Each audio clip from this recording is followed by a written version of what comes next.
code merchant payment oo kuu sahlaya inaad si fudud wax uga iibsan karto meel kasta.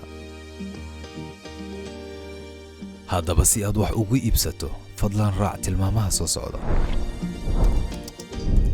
guji ama ku dhufa pay merchants, kadib ku aadi calaamadda QR code-ka ama geli merchant ID-ga goobta ganacsiga ee ka kooban 6 nambar.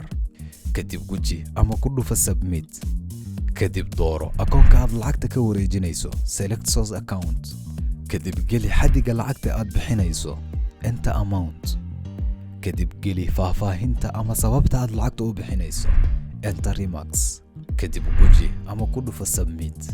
si aad u xaqiijiso guji ama ku dhufa confirm. ugu dambayn geli MPIN-kaaga ee ka kooban 6 nambar, enter MPIN. macmiil waad ku guulaysatay lacag bixinta. waad ku mahadsantahay isticmaalka adeega MyBank Mobile Banking.